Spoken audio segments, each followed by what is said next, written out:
Rome, a city with a glorious past, but whose future is clouded by the demands of a modern lifestyle. For centuries, Rome was the center of the civilized world, the home of some of history's greatest thinkers, artists, politicians, and warriors. It's a city steeped in the glory of an epic age, an age still echoed in its ancient buildings. Rome's heritage of monuments, museums, and relics draws millions of tourists from all parts of the world. They're here to soak up all the city's culture.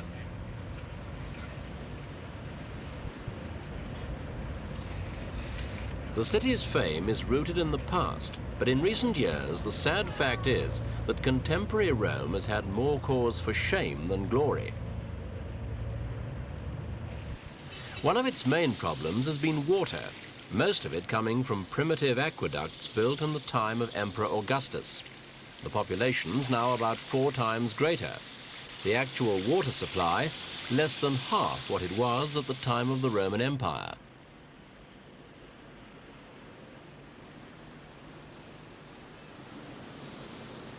Aggravating the water shortage was the fact that the river Tiber was notorious as one of the world's largest open sewers, effluent pouring in with no purification. The authorities have set to in the last few years, and the Tiber is once again looking like a picture postcard.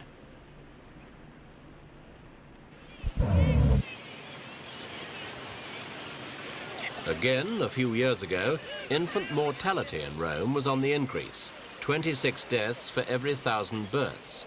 A horrifying statistic and a problem which has been tackled. Now at last, the health authorities can boast a decline in infant deaths.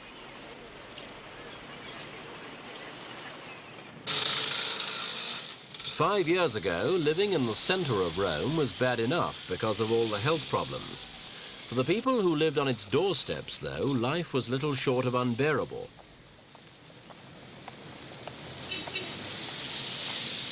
"50,000 people were housed in shacks like these on the city's outskirts.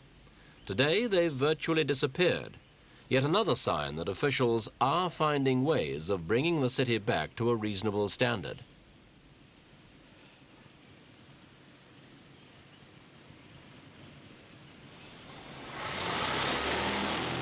All roads may lead to Rome, but that's precisely where there has been little progress. Though traffic's been a problem for years, now it looks like having far-reaching consequences.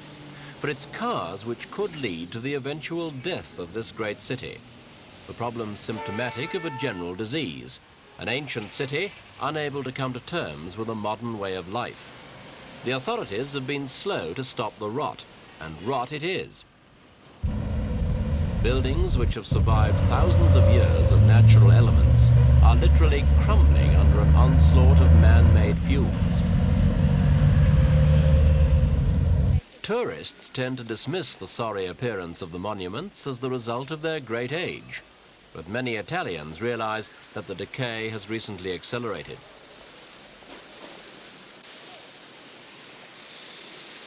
Italy's small but influential environmental group, Italia Nostra, have made the most noise. Over the years, they've listed the implications of allowing so many cars in the city centre. Their verdict is blunt. Rome's decision-makers must act swiftly if the city is to survive. Their cries fell on virtually deaf ears until bits of the Antonine Column actually began falling off into the street. The column still looks magnificent from one angle, but it's been badly eroded on the side nearest the traffic. The mayor of Rome demanded action immediately, and so it was that in the city hall above the Forum, a group of dignitaries gathered. The mayor appealed for expertise and funds from the Secretary General of UNESCO.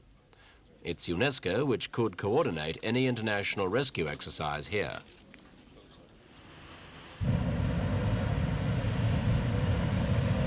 The Italians need outside help because bad restoration work has caused even more damage. In some cases, restorers have tried to support falling structures with iron grips. What's happened is that the iron's actually contributed to further processes of oxidation and corrosion. The root of the crisis is the motor car. Vehicles pass within splashing distance of the ancient monuments, not only shaking the foundations, but depositing a layer of potent exhaust fumes onto the stonework. In 25 years, carvings that have survived for 2000 are beginning to look their age. Detail is rapidly disappearing. Statues of men once carved to celebrate victories over barbarians are being made faceless.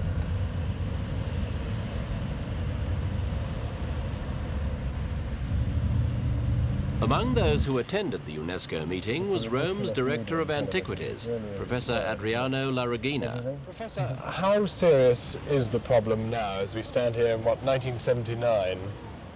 Well, this problem is extremely serious because I think that in a very few years we are going to lose much of these monuments.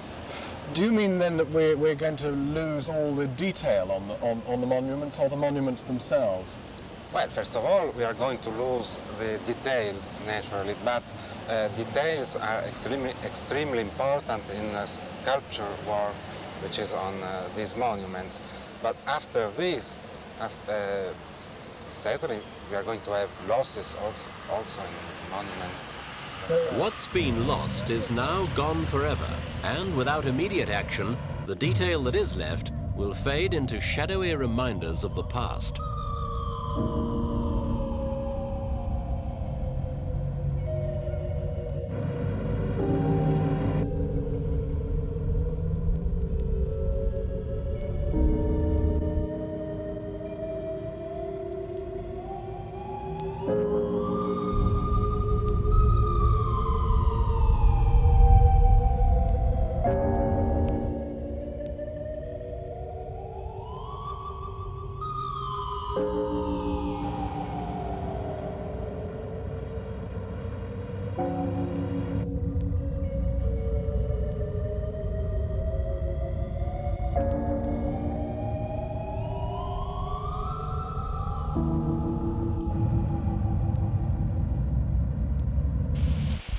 Most of the better known and beautiful monuments of Rome were built with marble of Carrara.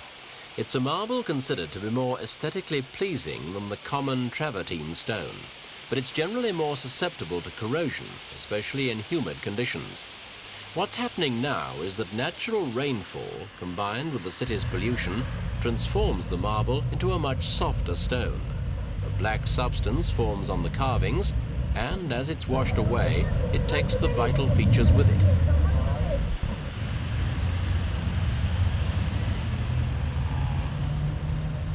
The polluting element from car fumes, though, is just one factor which contributes to the destruction of the ancient buildings. Emperors of the Golden Age built their palaces opposite this monument, the Arch of Constantine. Today, its very foundations are being shaken from above and below.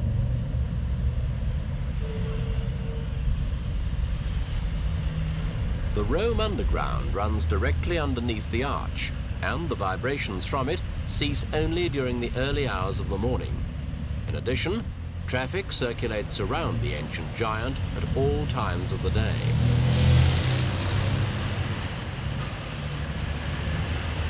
If traffic is the main agent of erosion, then the answer would be to virtually ban cars from the city centre.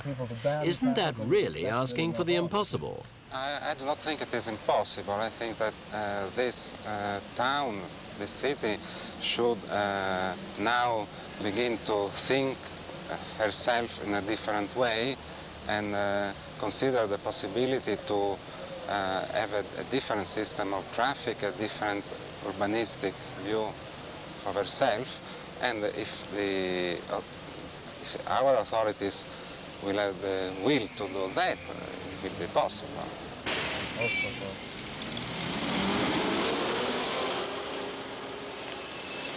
There are ways in which the authorities can tackle the problem.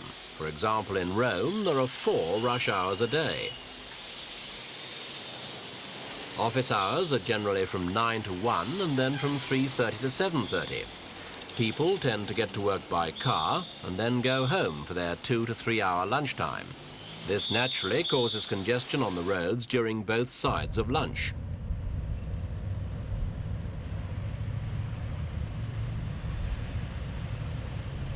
Steps are just starting to be taken to introduce a 9 to 5 work schedule in order to relieve the midday traffic jams.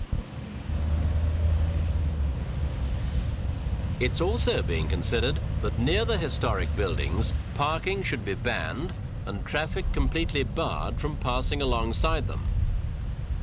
They'll be unpopular measures, but the brutal fact now is that only stringent methods will help to prevent a further loss of buildings and carvings. As the level of carbon monoxide in the air increases, the situation is going to get more and more serious. And we asked Professor La Regina what he fears if nothing is done right now.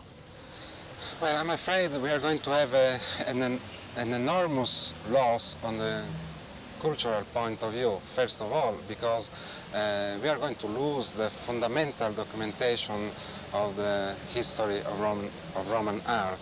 But after this, which is a professional fair for me, I must say that if this kind of damage is so ruinous for stones, I imagine that it won't be good for people. Rome is not alone in facing the destruction of buildings by pollution. The Acropolis in Athens, for instance, is also seriously threatened. If Italy's officials take what measures they can to alleviate the situation, it's then up to UNESCO to organize the technical aid needed to save the buildings. Rome could become a study case for the international experts who'd gain experience that could be applied elsewhere.